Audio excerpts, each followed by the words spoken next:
zaman, dan itu tanda-tandanya sudah semakin dekat. Saya tidak bisa berkata 1 tahun atau 2 tahun, tapi salah satu kemuliaan yang saya bisa merasakan kegembiraan dan kebahagiaan, khususnya masyarakat Indonesia sudah menilai positif dan menilai tanda yang sangat baik bagi rakyat Palestina. Rakyat Indonesia sudah bisa membanggakan dan mewakili umat Islam di seluruh dunia, membuat rakyat Palestina senang dan rakyat Palestina mau berjuang.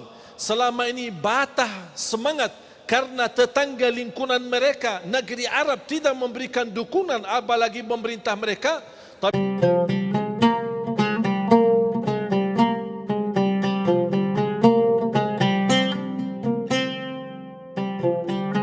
أعوذ بالله من الشيطان الرجيم.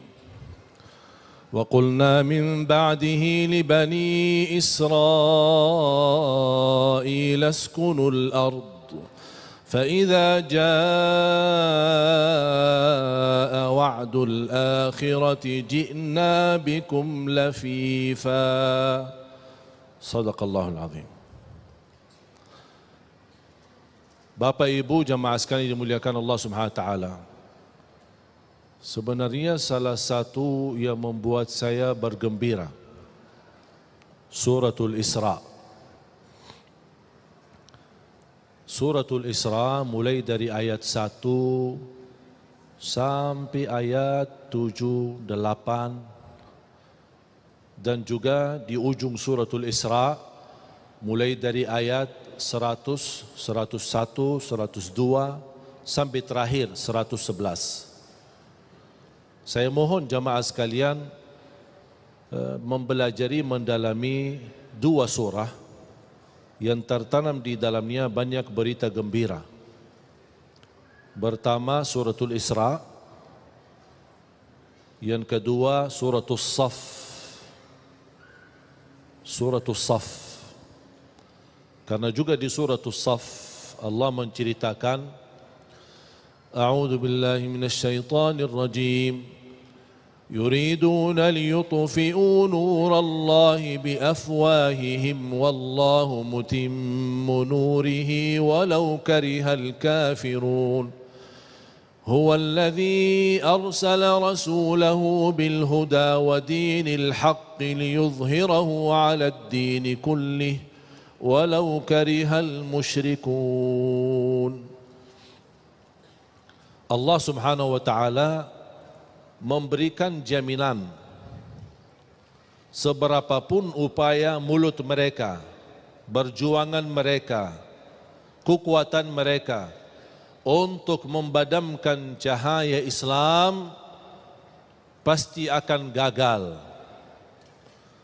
dan Allah menyempurnakan cahaya Islam di muka bumi walaupun orang kafir membencinya. Jadi cerita di dalam Suratul Saf dan Suratul Isra, proses terwujud janji Allah memang keadaan yang terjadi di Palestina harus seperti itu. Karena Rasulullah sallallahu alaihi wasallam bersabda di hadis yang diriwayatkan Imam Ahmad dalam musnadnya, "La taqumus sa'ah hatta taqtatila al-yahud wal muslimun."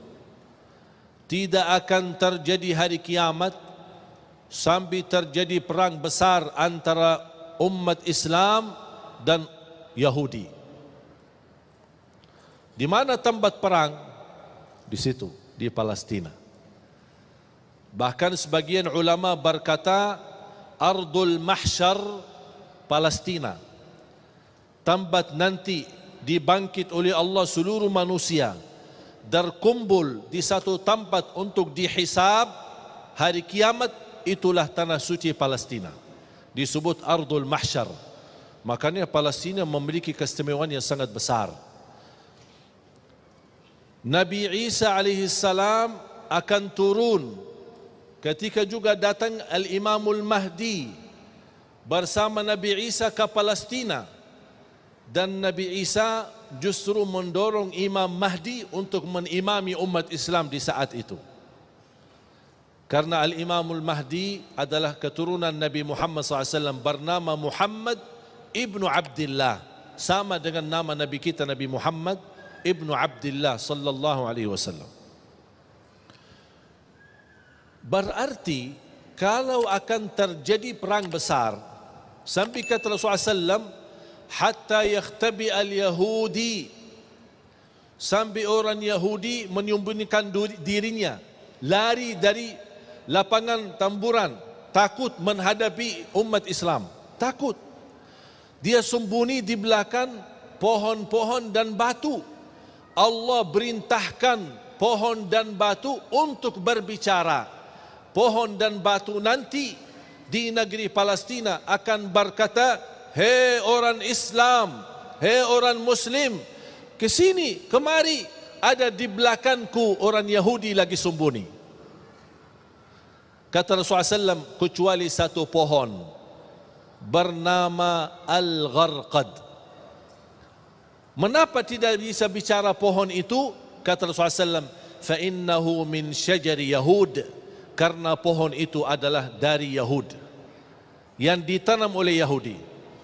3 minggu yang lalu saya berada di Palestina, dan saya sengaja keliling mencari pohon Al-Gharqad itu, ada enggak? Ternyata ada dan diberi perhatian oleh pemerintah Israel di sana dan ditanam banyak. Oh, ternyata mereka tahu kebenaran Islam. Kalau tidak percaya, buat apa dia tanam pohon itu? Buat dipakai untuk membela dirinya. Dan tidak akan mungkin terjadi perang besar umat Islam menghadapi Yahudi kecuali kalau mereka semua terkumpul. Nanti di saat itu, kumpul dari negara mana? Datang berhijrah ke tanah suci Palestina. Memang ujiannya, penerbangannya apa? Diambil rumah kita, penerbangannya dikuasai masjid kita, penerbangannya dibunuh anak kita, itu semua penerbangan. Buat apa? Supaya mereka terkumpul di situ. Semua Yahudi dari seluruh dunia kumpul di sana. Kalau sudah terkumpul, tidak ada yang tersisa di luar, terjadilah perang besar. Karena umat Islam nanti akan mampu menghabiskan semua Yahudi. Tidak ada satu Yahudi pun yang akan hidup di muka bumi. Berarti ujian jamaah sekalian yang kita ada di Palestina memang proses. Ujian yang ujung-ujungnya akan kembali kekuasaannya umat Islam. Allah punya hikmah. Allah tidak mungkin suka kezaliman. Allah tidak mungkin membiarkan pembunuhan dan tumpahan darah di mana-mana, apalagi tanah suci Palestina. Tapi Allah Subhanahu wa taala memiliki hikmah yang barangkali kita belum tahu. Tapi nanti di akhir zaman, dan itu tanda-tandanya sudah semakin dekat. Saya tidak bisa berkata 1 tahun atau 2 tahun. Tapi salah satu kemuliaan yang saya bisa merasakan kegembiraan dan kebahagiaan, khususnya masyarakat Indonesia sudah menilai positif dan menilai tanda yang sangat baik bagi rakyat Palestina. Rakyat Indonesia sudah bisa membanggakan dan mewakili umat Islam di seluruh dunia, membuat rakyat Palestina senang dan rakyat Palestina mau berjuang. Selama ini batah semangat karena tetangga lingkungan mereka, negeri Arab, tidak memberikan dukungan, apalagi pemerintah mereka. Tapi ternyata rakyat Indonesia mewakili umat Islam sedunia untuk memberikan perhatian dan perjuangan, membuat rakyat Palestina berterima kasih banyak kepada rakyat Indonesia. Dan ini menurut saya kemenangan yang sangat luar biasa yang kita dapatkan, yang tidak dirasakan oleh orang lain. Makanya kita harus bergembira, berbangga dan terus berjuang. Walaupun kita tidak berkesempatan bisa ke sana, tapi kita berjuang untuk mendoakan mereka, membantu mereka, upaya, daya, dana, segala kemampuan. Buat apa? Karena kita akan menjadi di hadapan Allah, perjuangan kita menjadi saksi baik untuk tanah suci Palestina. Tidak akan terlupa.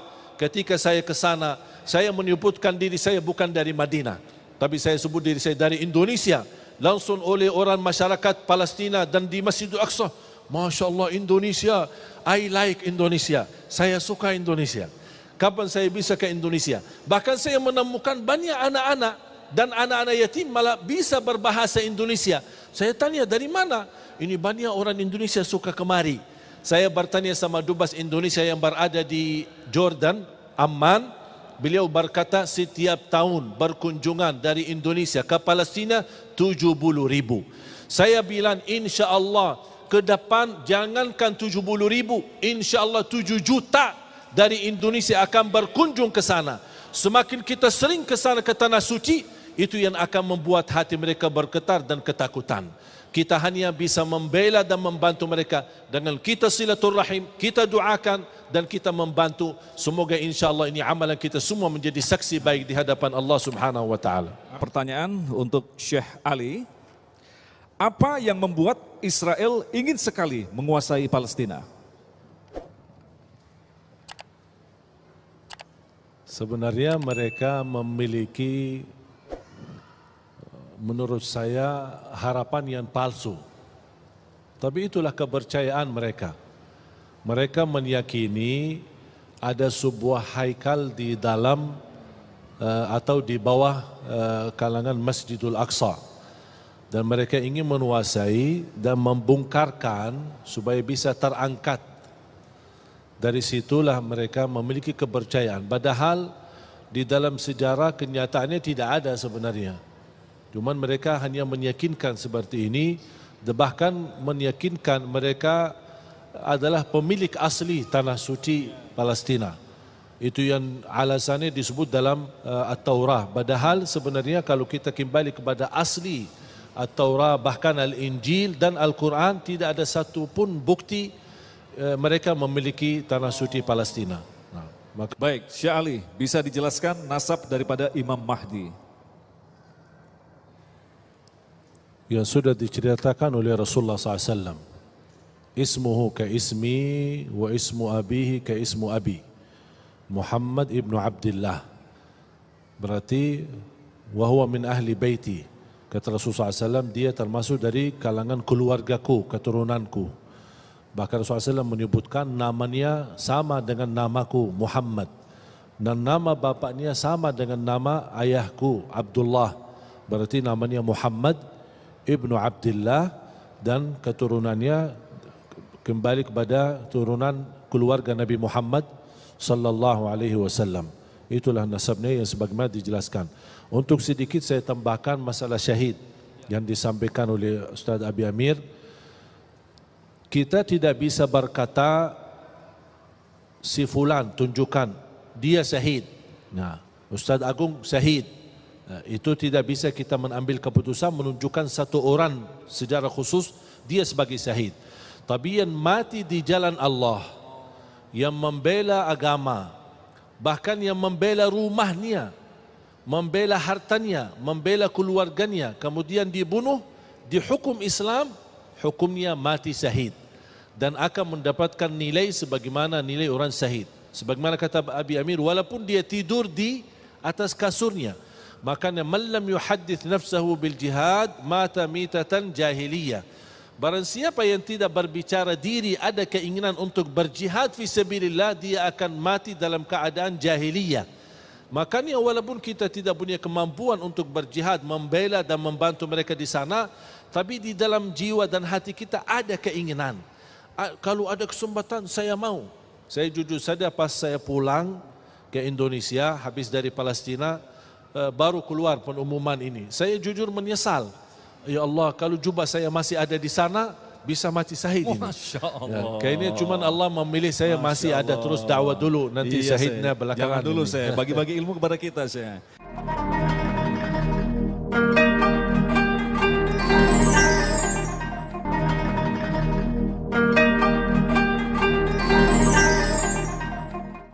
Kembali Syekh Ali akan menjawab pertanyaan. Saya ulangi lagi, apakah benar makna daripada pohon Ghorqot melindungi kaum Yahudi? Pohon Ghorqot akan berbicara. Makna asli atau memang ada makna terselubung di situ?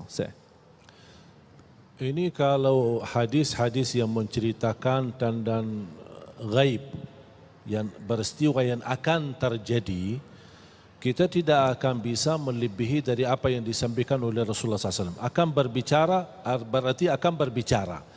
Cara berbicara itu kita tidak bisa kita terlalu dalam membahas. Contoh, Rasulullah SAW pernah menceritakan akan datang satu zaman alat besi bisa berbicara. Orang sekarang berfikir, kok bisa bisi berbicara? Ternyata kalau kita kembali, seperti HP. HP kan bisa berbicara. Sesuatu yang mendekatkan yang jauh. Apa sesuatu alat yang mendekatkan sesuatu yang jauh? Ya pesawat. Yang jaraknya dulu berjalanan jauh, sekarang naik pesawat menjadi dekat. Berarti, tapi Rasulullah SAW tidak pernah sebut kata pesawat. Berarti ketika Rasul menceritakan termasuk pohon dan batu, akhir zaman akan berbicara, menunjukkan dan mengingatkan orang Muslim, kesinilah ada orang Yahudi di belakangku, suruh bunuh dia. Ini kita percaya akan terjadi, tapi tidak perlu kita lebih detail lagi. Maksudnya berbicara seperti apa? Ya saya belum tahu. Nanti pas kita sudah di sana, nanti saya akan ceritakan bagaimana. Gitu. Jadi tidak perlu beli pohon gorgot terus diajak bicara gitu, nggak perlu ya saya? Ya, misal contoh, ada orang bertanya, kalau wanita salat di belakang imam, posisi wanita dia sendirian dan imam pun sendirian. Kalau posisi di belakang, posisi wanita di mana? Saya jawab posisi wanita berdiri di belakang imam, kan? Ya. Jawab enggak? Jelaskan? Dia tanya lagi, maksudnya di belakang di mana? Saya dah tahu di belakang di mana. Ya terserahmu. Baik, terima kasih. Insyaallah. Syali, Mekah, Madinah adalah tempat yang aman. Lantas mengapa rahasia Allah menciptakan Palestina yang hingga sampai saat ini terjadi peperangan? Menurut saya, Palestina ini salah satu kunci kesatuan umat. Kalau negeri Palestina aman, berarti tidak ada apa-apa umat Islam. Umat Islam bisa bersatu, bisa terbangkit, bisa protes, bahkan bisa menunjukkan rasa peduli kalau salah satu tempat tanah suci terganggu atau dikuasai atau diculik atau apa saja, termasuk dijajah saat ini. Baru umat Islam pasti akan menunjukkan rasa yang sangat luar biasa. Yang kedua, Makkah dan Madinah khusus, lebih khusus selain barakah, selain anugerah nikmat, para nabi termasuk Nabi Ibrahim alaihissalam, termasuk Nabi Muhammad sallallahu alaihi wasallam sudah mendoakan keberkahan yang didapat oleh Palestina. Ya Allah, berkahi Makkah dan Madinah 2 kali lipat, dan juga memberikan nikmat aman. Semua manusia berkunjung ke Makkah dan Madinah, khususnya kota Makkah. Ini berkat doa Nabi Ibrahim dan doa Nabi Muhammad sallallahu alaihi wasallam. Makanya berkat doa mereka itu salah satu sebab yang menjadikan tanah suci aman. Dan nampaknya kalau tanah suci Makkah dan Madinah ada kesempatan bagi musuh Islam sampai dijajah atau dijadikan seperti yang terjadi di Palestina, kayaknya sudah kiamat. Nampaknya Allah Subhanahu wa taala memiliki rahasia di negeri Palestina, memang tempatnya para nabi, bahkan tempatnya yang akan dipersiapkan untuk menjadi ardul mahsyar, tempatnya hisab di hari kiamat. Makanya proses ujian itu tidak ada habisnya, sampai benar-benar melalui ujian yang kita fahami, simbol daripada ujian adalah Allah sucikan tempat itu kembali terangkat menjadi mulia sampai hari kiamat.